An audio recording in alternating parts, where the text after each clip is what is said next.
Mesdames, Mesdemoiselles, Messieurs, il se fait tard et pourtant j'aurais voulu vous parler, vous entretenir ce soir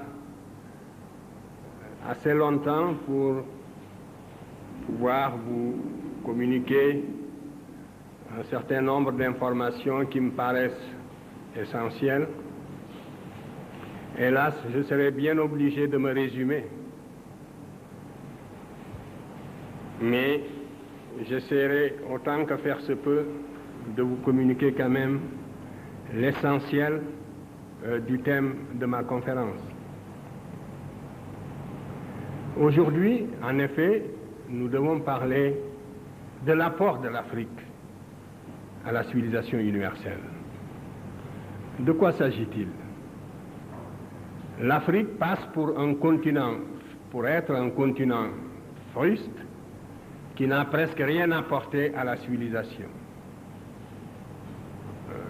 On parle souvent du rendez-vous du donner et du recevoir, en supposant que d'ici là, l'Afrique aura fait ses preuves et que peut-être dans la phase ultime du développement de la civilisation universelle, l'Afrique apportera quelque chose à l'humanité.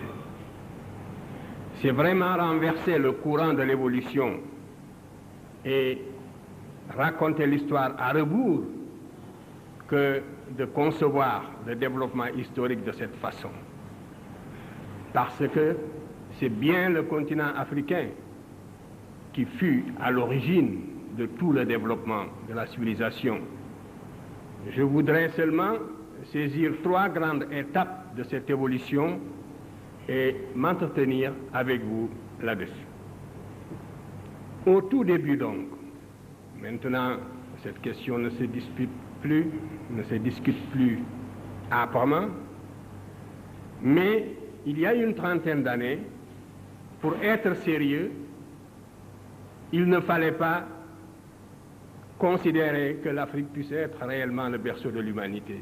C'était une idée qui paraissait extrêmement saugrenue, et il fallait même faire preuve d'un grand courage intellectuel pour avancer une telle pensée. Depuis, la recherche s'est développée et vous en connaissez les résultats.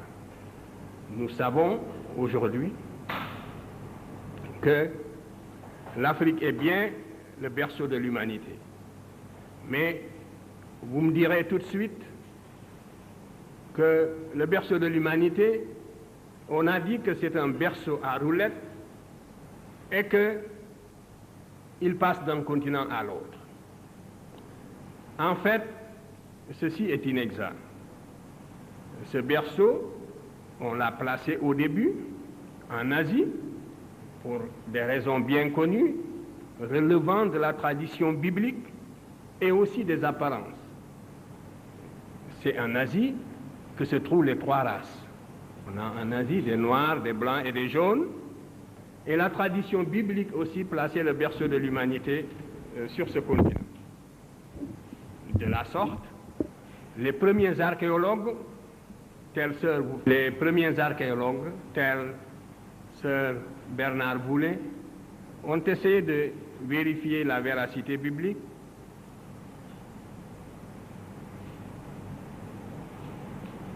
Donc, des fouilles ont été entreprises en Mésopotamie pour montrer que le déluge a bien eu lieu et que la Bible a dit vrai.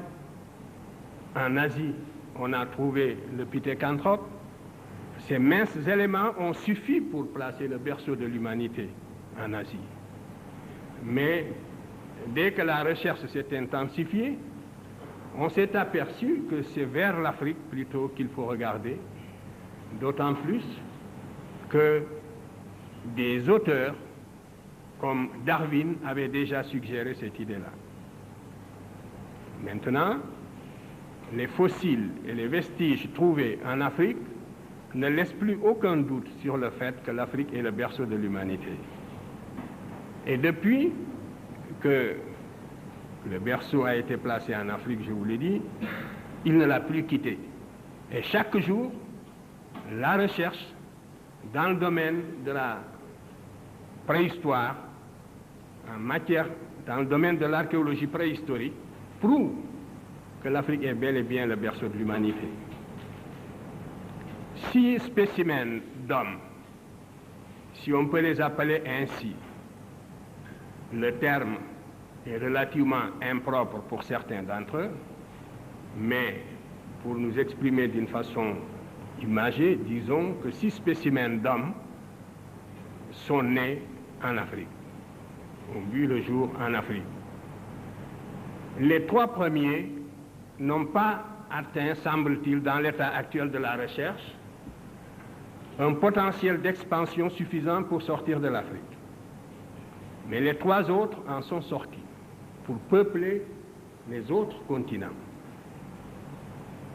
Les 3 premiers sont l'Australopithèque robustus, ce sont des noms barbares, je ne m'attarderai pas sur ces questions-là. C'est donc l'Australopithèque robustus, l'Australopithèque gracile et l'Homo habilis.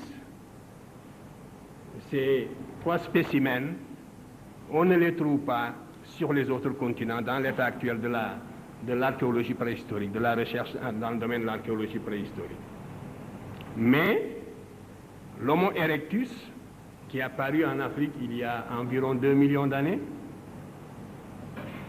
l'homme de Néandertal, que l'on appelle maintenant, et que l'on appelait aussi l'Homo faber, et que l'on appelle maintenant l'Homo sapiens, ainsi que l'Homo sapiens sapiens, ces 3 variétés sont sorties de l'Afrique pour aller peupler le reste du monde. L'Homo erectus est sorti de l'Afrique très probablement vers 1 700 000 ans. Il y avait 2 voies de sortie pour cette humanité, soit par l'isthme de Suez, soit aussi par le détroit de Gibraltar.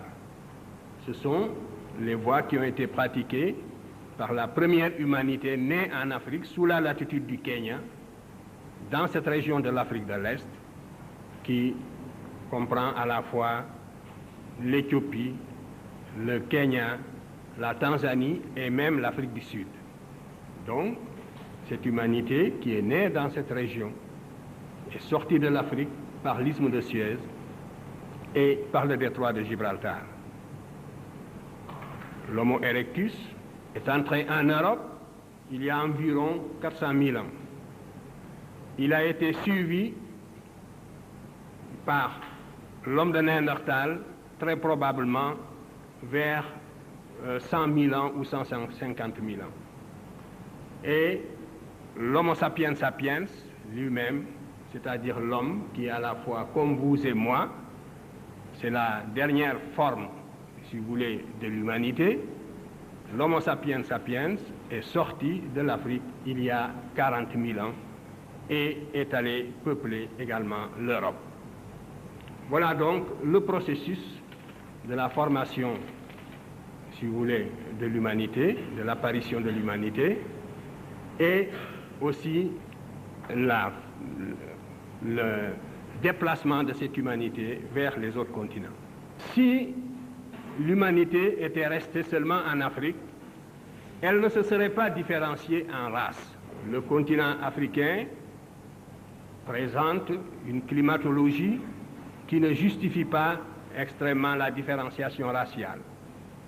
Donc la race est une notion géographique.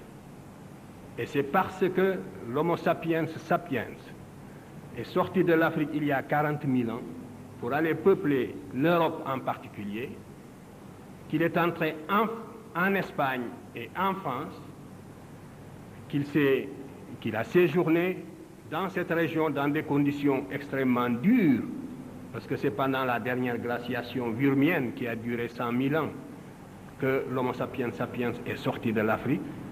Donc c'est parce que cet Homo sapiens est sorti de l'Afrique pour aller en Europe, dans ces conditions très spécifiques, qu'il s'est opéré une différenciation raciale. L'humanité qui est née en Afrique il y a 120 000 ans, en l'espèce de l'Homo sapiens sapiens, cette humanité était nécessairement négroïde, comme vous le savez. Vous savez bien que les organismes supérieurs nés sous la latitude du Kenya, pour survivre dans les conditions de la préhistoire, devaient être nécessairement pigmentés. L'organisme devait être nécessairement protégé du flux des rayons ultraviolets sous la latitude du Kenya pour pouvoir survivre. Donc, l'écran de mélanine est fonctionnel. C'est un bouclier qui protège l'organisme des rayons ultraviolets pour lui permettre de survivre. Et c'est la raison pour laquelle cette humanité qui est née par hasard en Afrique était nécessairement négroïde. En émigrant dans les conditions de la préhistoire pour aller en Europe, elle s'est adaptée à d'autres conditions diamétralement opposées aux conditions de vie de l'Afrique. Et c'est pour ça que progressivement, elle a blanchi pour devenir leucoderme. Ce laps de temps est évalué à peu près à 20 000 ans si nous considérons la date, l'époque de l'entrée de l'homme de Grimaldi, c'est-à-dire du premier Africain en Europe. L'homme de Grimaldi, ainsi qu'on l'appelle, est entré en Europe il y a 40 000 ans. Il est resté sur place, il a évolué sur place jusqu'à moins 20 000 ans, pour qu'apparaisse pour la première fois sur la planète la morphologie du leucoderme et par conséquent le type humain qu'on appelle la race de Cro-Magnon. Il faudra encore attendre 15 000 ans pour qu'apparaisse le type que l'on appelle communément l'homme de la chancelade et qui serait le prototype du jaune. Pendant le Paléolithique supérieur, donc, voilà les trois races qui vont exister dans les conditions de la glaciation burmienne. Et la toute première, qui est la race noire, s'est étendue de l'Europe de l'Ouest jusqu'au lac Baïkal, à travers la Crimée, le bassin du Don, toute la région de l'Europe actuelle. Partout, on trouvait, il y a 32 000 ans, on ne trouvait qu'une seule humanité homogène, qui était cette humanité négroïde, qui, en s'expatriant, se différenciait aussi. C'est la même humanité aussi qui a fini, vers moins 15 000 ans, qui a traversé le détroit de Bering pour aller peupler également les trois Amériques. Justement, le peuplement de l'Amérique est une confirmation de l'origine monogénétique de l'humanité, parce qu'en Amérique, vous avez toutes les transitions climatiques depuis la Terre de Feu jusqu'en Alaska. Vous avez donc toutes les zones climatiques possibles qui existent. Mais l'Amérique n'a pas connu d'homme fossile. Il n'y a pas, par exemple, en Amérique, ni d'Homo erectus, ni d'Australopithèque robustus, ni d'Australopithèque gracile, ni d'Homo habilis, ni d'Homo erectus. Parce que comme je vous ai dit que les trois premières variétés ne sont pas sorties de l'Afrique, c'est tout à fait normal qu'on ne les trouve pas en Amérique, mais l'Homo erectus est bien sorti de l'Afrique et on ne le trouve pas en Amérique. De même, l'homme de Néandertal est sorti de l'Afrique et on ne le trouve pas non plus en Amérique. Donc, nous voyons bien que l'origine monogénétique de l'humanité, qui au premier abord paraissait relativement invraisemblable, est confirmée par l'archéologie préhistorique. Si j'avais le temps, j'aurais parlé de la philosophie qui sous-tend les deux thèses qui s'affrontent aujourd'hui dans le domaine de l'hominisation et de la théorie de l'hominisation. Vous savez bien qu'il y a la thèse monogénétique qui s'appuie sur toutes ces données de l'archéologie préhistorique, mais à côté aussi, il y a la thèse polycentrique qui voudrait que certaines conditions étant réunies, la nature ait créé ici un homme jaune, là un homme blanc et ailleurs un homme noir. Cette thèse, qui est aussi la thèse du bon sens, eh bien, elle n'est pas confirmée par les faits d'archéologie préhistorique. Et lorsqu'on y regarde de près, elle est même la plus invraisemblable parce qu'il est extrêmement improbable que la nature, au cours de son évolution, passe 2 fois par le même point. Bref, c'est la thèse monogénétique qui est confirmée. La thèse polycentrique est sous-tendue aussi par des préoccupations, disons, raciales, pour ne pas dire racistes.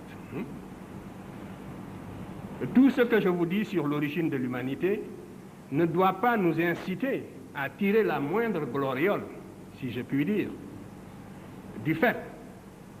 Il nous faut seulement considérer que c'est un fait du hasard. Mais si on le perd de vue, on explique l'évolution à rebours que vous disiez, et on enlève l'appétit intellectuel aux chercheurs et aux étudiants. C'est donc le seul intérêt que présente cette thèse, c'est parce qu'elle est conforme à l'évolution réelle, au processus réel d'hominisation, donc elle est conforme à la science, et prendre le contre-pied, c'est donc prendre le contre-pied de la science. C'est voilà donc l'intérêt surtout qu'il faut attacher à cette théorie de l'apparition de l'homme en Afrique. Vous voyez donc qu'au tout début, par le plus grand des hasards, l'Afrique a vu naître l'humanité et le peuplement du reste du monde s'est fait à partir de l'Afrique. Et les hommes qui sont sortis de l'Afrique ne sont pas sortis de l'Afrique les mains nues. Ce sont des hommes qui sont sortis avec toute leur industrie constituée. L'homme de l'Aurignacien avait inventé une industrie justement. Le Grimaldien, comme je l'ai appelé tout à l'heure, il a inventé une industrie qu'on appelle l'industrie aurignacienne. C'est ainsi qu'on l'a caractérisé une fois qu'il est arrivé en France. Mais cet homme est entré en Europe avec son industrie bien constituée. L'industrie aurignacienne, dont cet homme est responsable, n'est pas née en Europe. Elle a été inventée de l'extérieur. Et les inventions qui se situaient au niveau de la pierre à cette époque étaient de véritables révolutions. Cela aussi, il ne faut pas le perdre de vue. C'était le sommet du progrès. C'était au moment où l'homme devait affronter la nature, une nature quasi vierge, n'est-ce pas, pour la dompter. Et dans ces conditions-là, qui étaient des conditions extrêmement dures que l'imagination peut à peine aujourd'hui reproduire, les hommes, à cette époque-là, c'est l'Afrique qui a porté aux autres continents. Et nous sortons de la préhistoire et nous entrons dans la période historique proprement dite. Je passe très vite. La période historique proprement dite, elle est caractérisée par l'apparition de l'écriture. Là encore, c'est la vallée du Nil qui devance le reste de l'humanité pour des raisons bien simples. L'évolution de l'Europe était retardée par justement cette fameuse glaciation vurmienne dont je viens de vous parler, qui, ayant duré 100 000 ans, s'étend par conséquent de moins 80 000 à moins 10 000. Voyez. Donc, pendant toute cette période, l'évolution de l'Europe étant retardée, l'Afrique a évolué normalement. L'Afrique a connu seulement des périodes tantôt sèches, tantôt des périodes pluviales. Donc, a évolué selon un rythme relativement normal. Et le processus cumulatif de la civilisation était donc plus intense en Afrique qu'en Europe où on vivait dans des grottes. Il en résulte tout de même le fait que l'Afrique entre, la première dans la période historique, et dès la fin du 4e millénaire avant Jésus-Christ, l'Afrique invente l'écriture. Et à partir de moins 3300, nous avons des documents écrits, nous pouvons suivre l'évolution de l'Afrique dans la vallée du Nil. En moins 4236, l'Afrique invente déjà un calendrier sidéral. Le calendrier sidéral fondé sur le lever d'une étoile du ciel, qui est l'étoile la plus brillante du ciel, l'étoile Sirius, qui est dans la constellation du Grand Chien, c'est l'étoile la plus brillante du ciel.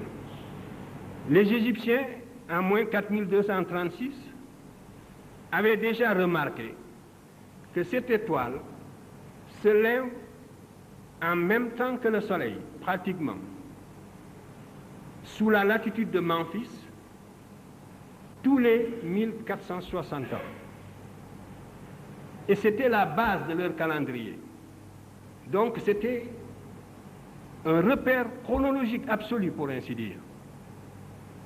Imaginez le Soleil, un phénomène aussi fugace, le Soleil qui se lève en même temps qu'une étoile. Le phénomène ne dure que quelques secondes, à peine moins d'une minute. Et il ne se reproduira plus avant 1460. L'année suivante, si vous regardez, si vous mettez sous la même latitude pour regarder le Soleil et cette étoile en question, vous constaterez qu'il y a un écart d'un quart de jour. Et la deuxième année, vous constaterez qu'il y a un écart d'une demi-journée. Et au bout de 4 ans, vous constaterez qu'il y a un écart d'une journée. Par conséquent, dès moins 4236, les Égyptiens connaissaient l'année bissextile et pouvaient très bien, tous les 4 ans, ajouter au calendrier de 365 jours en quart, donc tous les 4 ans, ajouter un jour pour créer une année bissextile. Mais ils ont préféré, au lieu de rectifier tous les 4 ans, suivre l'évolution du phénomène pendant 1460 ans pour ajouter une année de plus. Et ce calendrier, les Égyptiens y tenaient à tel point que le pharaon avait créé un service spécial pour suivre l'écart à travers le temps entre le calendrier sidéral et le calendrier ordinaire. C'est donc, et nous connaissons, les levées héliaques, n'est-ce pas, qui jalonnent l'histoire égyptienne. Donc, ceci pour montrer que l'Égypte est entrée dans la période historique avec des connaissances astronomiques précises. Et sur ce point, l'unanimité est presque faite pour tous les spécialistes. On sait que l'Égyptien connaissait une méthode de détermination des phases de la Lune qui n'avait rien à voir avec les méthodes qui seront inventées ultérieurement. Et tandis que l'Égyptien avait ainsi maîtrisé dès la plus ancienne époque les mouvements du ciel, en Mésopotamie, les observations étaient extrêmement nombreuses, mais la Mésopotamie n'a jamais réussi, quoi qu'on ait dit sur l'astronomie mésopotamienne. Il aurait été plus correct de parler de l'astrologie mésopotamienne. Bien que des observations nombreuses aient été faites et des observations pertinentes, la Mésopotamie n'a jamais pu avoir un calendrier régulier ou digne de ce nom. Vous savez qu'en Mésopotamie, il y a eu les éphémérides et que presque jusqu'à la fin de l'histoire mésopotamienne, le roi ajoutait, quand l'année, n'est-ce pas, quand l'écart était très grand, de temps en temps, on ajoutait un 13e ou un 14e mois. Et on a été obligé, vers la basse époque, d'inventer les éphémérides pour essayer de voir les périodes de levée, les dates de levée, par exemple, d'apparition de la Lune. Dans le domaine proprement scientifique, c'est également déjà sous l'Ancien Empire, en tout cas sous Djoser, en 2778 déjà, tous les éléments technologiques de la civilisation égyptienne étaient en place. Qu'il s'agisse de la médecine, qu'il s'agisse de la mathématique, la géométrie, comme l'algèbre ou la trigonométrie, qu'il s'agisse de la mécanique ou de l'architecture, tous les éléments technologiques de la civilisation égyptienne étaient déjà en place sous la 3e dynastie. Je vous montrerai tout à l'heure le pharaon de cette époque, qui a justement un type africain affirmé, et c'est sous ce pharaon que vivait le grand savant polyvalent que les Grecs avaient divinisé et qui s'appelle Imhotep. Et on pense que Imhotep était à l'origine de la plupart des inventions du temps de Djoser. C'est de cette époque également que date la pierre de taille, l'architecture en pierre de taille.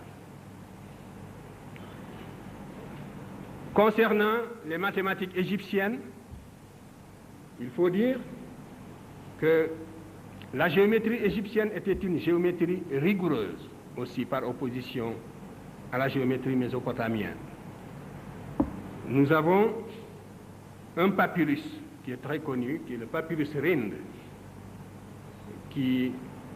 où le scribe a recopié des textes plus anciens remontant justement à l'Ancien Empire, comme il l'a dit lui-même. Nous avons également le papyrus de Moscou, où il y a des exercices mathématiques d'un très haut niveau qui donnent une idée précisément des connaissances mathématiques que les Égyptiens avaient assimilées et qu'ils vont ensuite transmettre aux Grecs, lesquels Grecs seront Pythagore, d'abord Thalès de Milet, Pythagore, Platon lui-même, Eudoxe et bien d'autres. Et surtout Archimède aussi. Nous verrons tout à l'heure les problèmes qui sont traités dans le papyrus Rind. Donc je ne vous en parlerai pas deux fois. Mais si nous prenons le papyrus de Moscou, il y a deux types de problèmes qui sont traités et qui donnent une idée du niveau d'abstraction mathématique atteint par l'Égyptien, parce qu'on a l'habitude de dire que la mathématique égyptienne était une mathématique empirique et que seule la Grèce a fait la théorie, C'est absolument inexact et vous ne trouverez jamais une telle affirmation sous la plume précisément d'un savant grec d'époque, encore moins sous la plume de ces savants-là même qui étaient allés s'initier en Égypte. Vous ne le trouvez pas chez Pythagore, puisque nous n'avons pas une seule ligne de Pythagore, rien du tout. Vous ne le trouverez pas chez Thalès. Thalès n'a pas écrit une seule ligne sur les mathématiques. On lui a attribué un théorème très discutable, nous le verrons tout à l'heure. Thalès a écrit tout au plus une lettre discutable à Phérécyde, et dans laquelle il disait à Phérécyde, si toutefois cette lettre était authentique, qu'il n'aimait pas écrire, et que donc il préférait voyager. Voilà tout ce que nous avons de Thalès. Sinon, nous avons la biographie donnée par Diogène Laërce, où on lui attribue l'année de 365 jours inventée par les Égyptiens à la proto-histoire. Vous voyez. Donc, la mathématique égyptienne, dans le papyrus de Moscou, révèle deux problèmes. Le problème contient deux problèmes, parmi d'autres. Un problème sur le tronc, le volume, le calcul du volume du tronc de pyramide. Pour calculer le volume du tronc de pyramide, vous savez que c'est égal à 1 tiers de H, facteur de A2 plus AB plus B2, A et B étant, si vous voulez, les côtés des carrés du sommet et de la base. Donc, vous avez là une expression analytique à laquelle il est impossible, n'est-ce pas, d'accéder par pur empirisme. Il n'est pas possible d'atteindre une telle expression analytique par des considérations empiriques. La preuve, la géométrie mésopotamienne, qui est une géométrie inexacte et qui est une géométrie empirique, a donné du volume du tronc de pyramide une formule qui n'est pas approximative mais qui est grossièrement fausse. Par exemple, la mathématique mésopotamienne donne le volume V égale H sur 2 et non pas sur 3, facteur de A2 plus B2 et le terme AB est oublié. Donc c'est une formule qui est tout simplement inexacte. Et voilà l'exemple d'une mathématique empirique.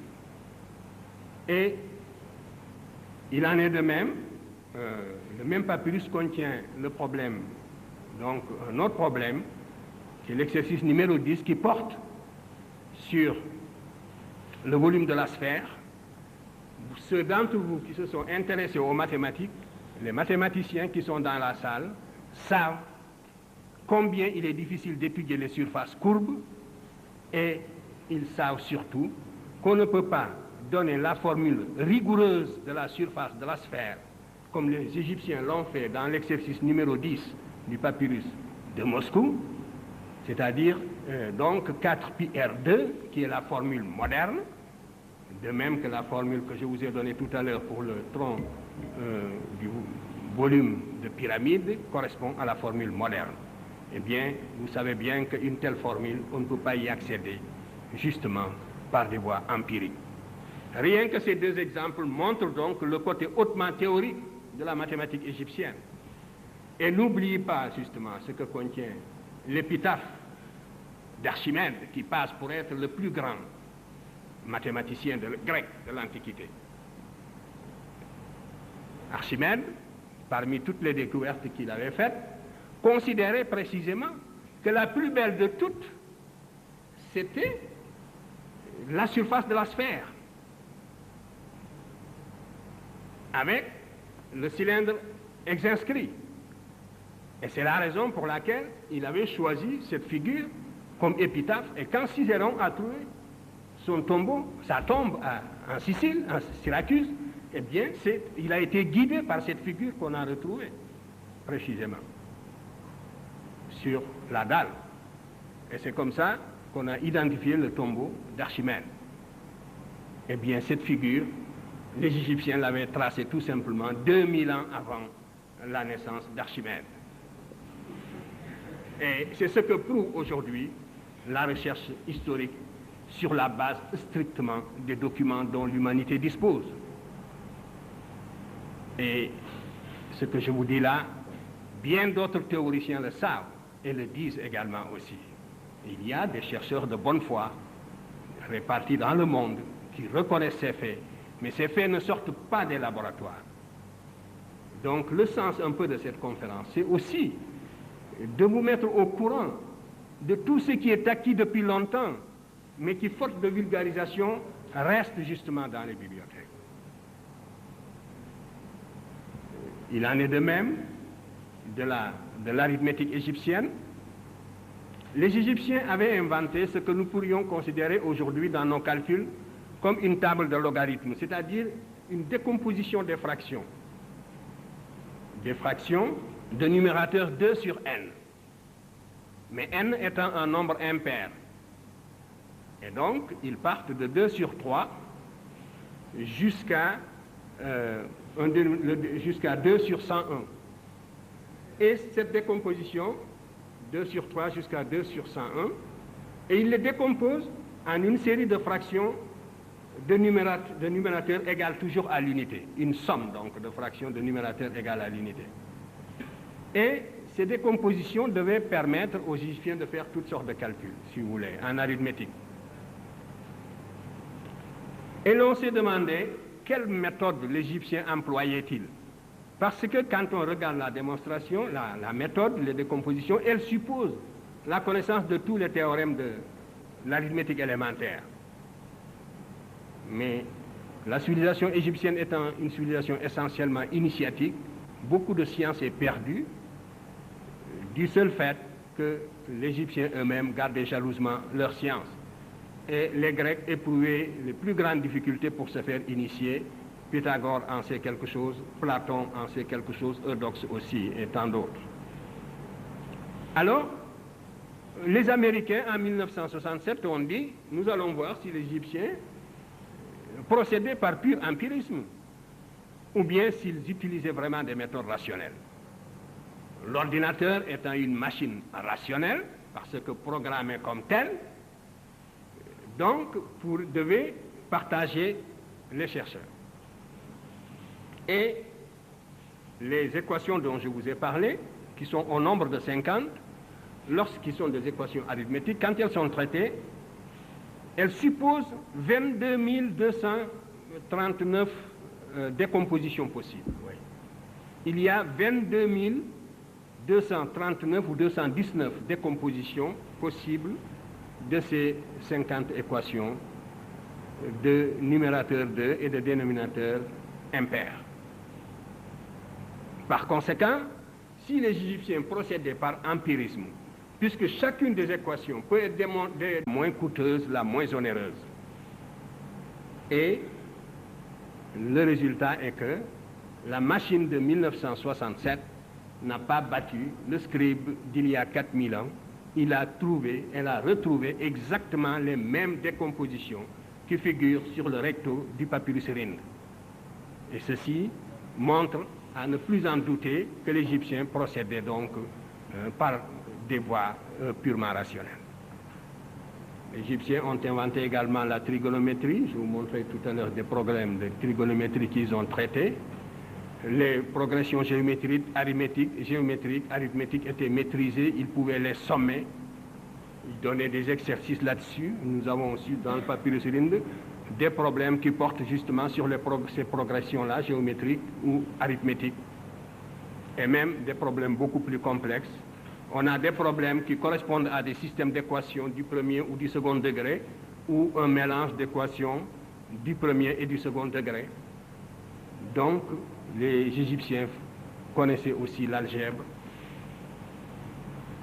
la mécanique également, et l'on sait maintenant qu'ils utilisaient des plans inclinés d'une pente donnée pour manutentionner les tonnes de pierres dont ils ont besoin pour construire les pyramides, et les pentes étant restées sur place, en mesurant la pente, on peut calculer la réduction de la force d'attraction et connaître par conséquent la quantité de tonnes qui étaient manipulées par jour, et on a retrouvé ainsi le temps que les Égyptiens ont mis pour construire les différentes pyramides. C'était de l'ordre de 30 ans pour la pyramide de Khéops et de 19 ans pour la pyramide de Sénéfrou. Ce n'était pas un siècle. Et ceci sur des données mathématiques très précises. Et on sait également que les Égyptiens étaient de grands spécialistes en médecine. La médecine était tellement spécialisée qu'il y avait, selon le témoignage même d'Hérodote, des médecins uniquement pour les yeux, d'autres pour les maladies de l'estomac, et ainsi de suite. Et il y avait aussi des généralistes et d'autres qui sont, si vous voulez, qui ne s'occupaient que des maladies, qui étaient des spécialistes de la guérison psychologique. Ce qu'on aurait pu appeler aujourd'hui les thérapeutiques spéciales, par exemple, qu'on utilise dans certains hôpitaux psychiatriques. Les Égyptiens connaissaient ces méthodes.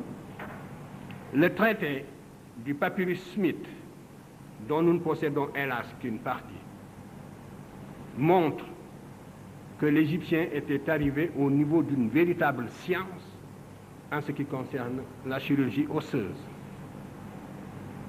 Et c'est dans le papyrus Smith que le cerveau a été désigné pour la première fois dans toute la littérature scientifique et médicale de l'Antiquité par son vrai nom, et c'est aussi la première fois que l'on a essayé, avant Broca pour ainsi dire, d'identifier les différentes fonctions du cerveau, c'est-à-dire les lésions du cerveau en liaison avec les paralysies que ces liaisons vont produire aux différentes parties du corps.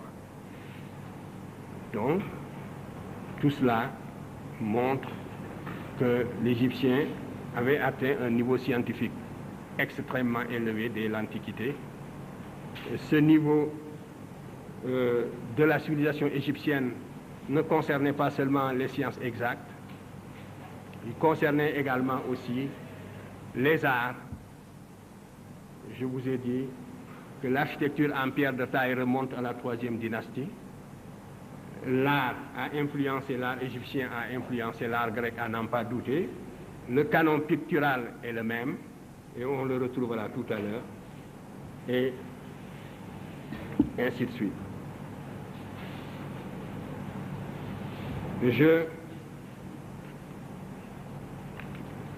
Je voudrais juste donc illustrer très rapidement ce développement par quelques clichés que l'on va projeter avant d'arriver donc à la 3e phase. Donc, la 2e phase au cours de laquelle la civilisation égyptienne a transmis les valeurs de la civilisation à la Grèce correspond à la phase pendant laquelle l'Afrique, de nouveau, a transmis les valeurs de sa civilisation à la Méditerranée septentrionale. Donc, vous voyez, une première période, c'est la période préhistorique. L'humanité naît en Afrique et sort de l'Afrique pour peupler les autres continents. Donc, ensuite, nous entrons dans la période historique. L'Égypte développe une civilisation dont elle transmet les valeurs à la Grèce, qui à son tour les transmet à l'Occident. Un mot seulement sur les savants qui ont été en Égypte pour s'initier. Le premier en date, c'est bien sûr Thalès. Au VIe siècle avant Jésus-Christ, Thalès est allé en Égypte. Lorsqu'on parle de Thalès qui fait des arpentages, n'est-ce pas, et des mesures devant la grande pyramide, c'est vraiment une idée grotesque. Il faut ignorer presque tout de la civilisation égyptienne pour pouvoir soutenir des légendes de ce genre. Mais ce qui est sûr, c'est que Thalès est allé en Égypte et puis qu'il s'est initié, n'est-ce pas, à la science égyptienne. Et à cette époque-là, la Grèce était à l'état fruste. Il ne faut pas l'oublier. La science égyptienne est née, justement, sous la protection de l'État. Elle s'est développée au service de l'État parce qu'elle était indispensable pour la maîtrise de la nature dans la vallée du Nil. Donc la science était une tradition africaine, égyptienne. Par contre, toute la tradition grecque s'opposait à l'innovation, il ne faut pas l'oublier. Pythagore, Socrate est mort en buvant la ciguë, et vous savez qu'on l'avait soupçonné tout simplement de s'écarter de la morale de la cité et d'adopter donc des idées universalistes qui risquaient de saper les bases institutionnelles de la cité grecque. La Grèce, même celle de Platon, n'a jamais dépassé le cadre d'une cité. L'Égypte avait créé, l'Afrique avait créé pour la première fois un État-territoire groupant plusieurs cités, avec des institutions particulières, avec une toute autre philosophie politique, qui s'oppose point par point à l'individualisme septentrional hérité des steppes eurasiatiques. Donc, c'est Thalès qui va d'abord en Égypte, qui s'instruit de la mathématique égyptienne et qui a introduit la géométrie en Grèce. Mais la science était une nouveauté en Grèce qui n'était pas acceptée par la religion et la tradition grecque. La société la plus intolérante de l'Antiquité jusqu'à la Révolution populaire, jusqu'au triomphe des plèbes, c'est la société grecque. Étudier les structures sociales et la répression féroce de tous les novateurs. Anaximandre a failli, Anaxagore a failli être tué. C'est parce qu'il était l'ami de Périclès, et c'est Périclès qui l'a sauvé de justesse. Aristote s'est enfui, il a failli être tué. Platon s'est enfui, il a failli être tué. Socrate a été tué. Voilà la société grecque et son attitude à l'égard de ses savants. L'innovation philosophique, l'innovation scientifique, on n'en veut pas. Ce sont des notions étrangères aux structures sociales grecques. Jusqu'à la Révolution. L'élément porteur d'avenir de la société grecque, ce n'était pas son aristocratie. C'était la plèbe, les sans-feu ni lieu, qui n'avaient aucun droit, qui vivaient à l'extérieur des cités, qui par conséquent devaient conquérir le droit de cité par la force, qui, tout le potentiel laïque et rationnel de la société grecque se trouvait chez la plèbe. Et c'est avec la montée des plèbes que la société grecque s'est laïcisée dans les conditions que l'on sait et sur lesquelles je ne peux pas m'étendre, mais tout ceci pour dire donc